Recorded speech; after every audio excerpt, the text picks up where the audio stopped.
सभी पत्रकार बंधुओं को मेरा नमस्कार। इस वक्त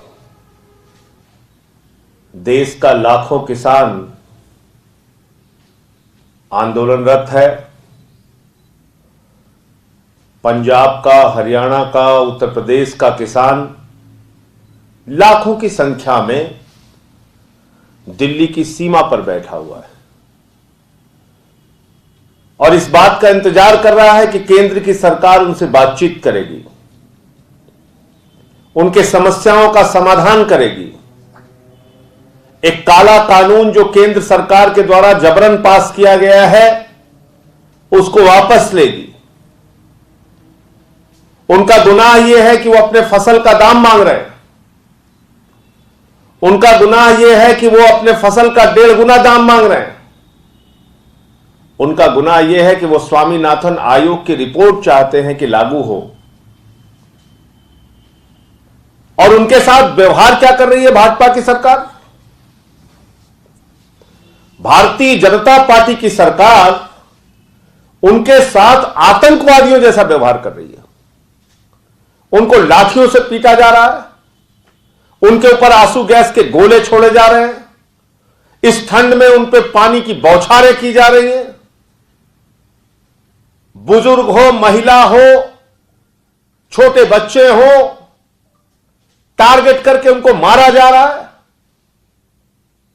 और उस किसान को आतंकवादी कहा जा रहा है जो किसान आंदोलन पर बैठा है और उसका बेटा सुखबीर सिंह देश की सीमा पर भारत माता के लिए शहीद हो जाता है। शहीद सुखबीर सिंह के पिता को, जो एक किसान है, जो इस आंदोलन में शामिल हैं, भारतीय जनता पार्टी आतंकवादी कहती है। शहीद आजम भगत सिंह के वंशजों को भारतीय जनता पार्टी आतंकवादी कहती है।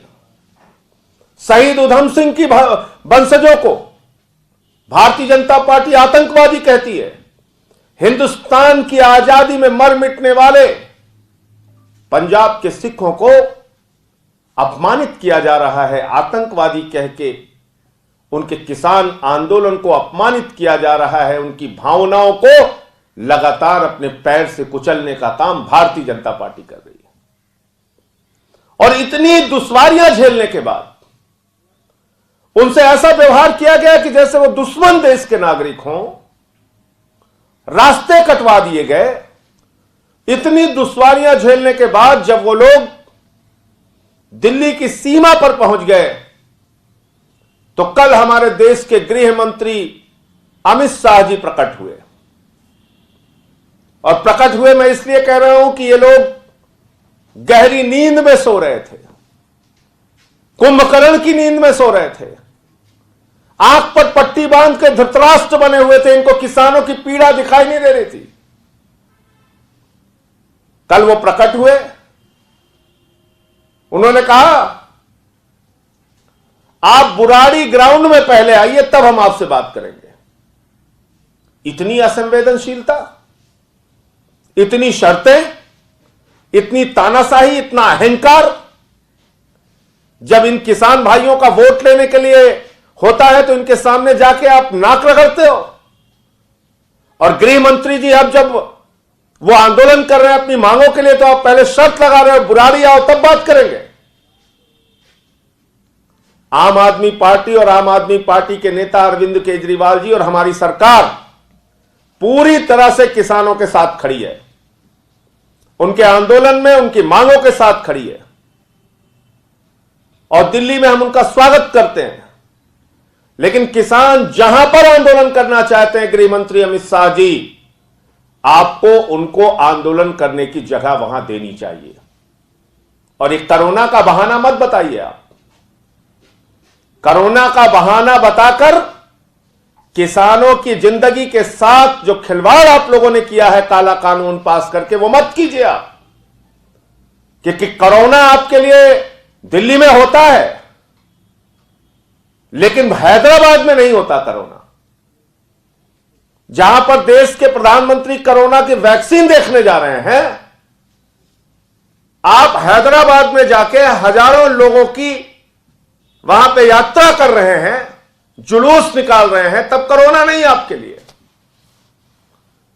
और कैसे कोई देश का गृह मंत्री ऐसे समय में, जब देश की राजधानी के इर्द गिर्द, देश की राजधानी की सीमा पर लाखों किसान इकट्ठा होकर आंदोलन करे, सरकार से गुहार लगाए, उनकी पीड़ा को सुने बगैर, उनकी समस्याओं को नजरअंदाज करके, उनको लाठियों से कुचलकर कैसे कोई गृह मंत्री निगम के चुनाव प्रचार में हैदराबाद की सैर करने जा सकता है? इसका मतलब हिंदुस्तान की आजादी के बाद ऐसा गैर जिम्मेदार, असंवेदनशील और किसानों की समस्याओं से बेपरवाह गृह मंत्री हिंदुस्तान ने पहली बार देखा है, जो हमें अमित शाह के रूप में देखने को मिल रहा है। आप में जरा सी भी संवेदना नहीं है। आज एक किसान की भी मौत हो गई, किसान का बेटा सीमा पर शहीद हो रहा है, किसान आंदोलन में शहीद हो रहा है, और आप हैदराबाद की सैर कर रहे हैं।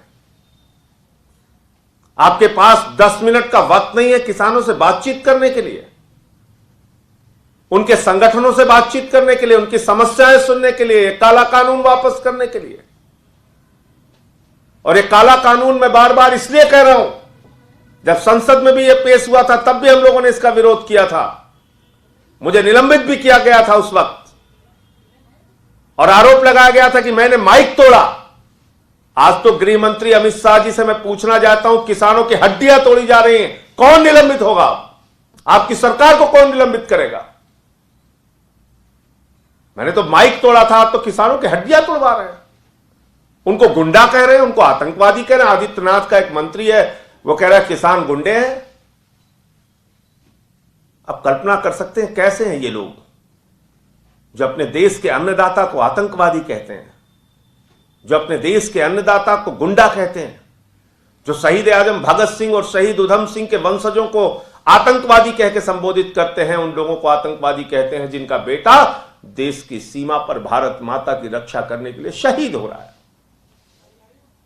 और इन सब चीजों से बेपरवाह होकर देश के गृह मंत्री अमित शाह हैदराबाद में निगम का चुनाव इतना महत्वपूर्ण है इनके लिए? किसान की पीड़ा महत्वपूर्ण नहीं, किसान के मुद्दे महत्वपूर्ण नहीं, किसान की समस्याएं महत्वपूर्ण नहीं? तो अमित शाह को अपने सारे कार्यक्रम रद्द करके पहले किसानों की समस्या का समाधान करना चाहिए। इसके बाद आपकी ये नौटंकी जो आपने कल आके किया कि आप यहां आइए, हम किसी भी समय बात करने के लिए तैयार हैं, ये सब नाटक से काम नहीं चलेगा। किसान को उसके मुद्दे का समाधान चाहिए।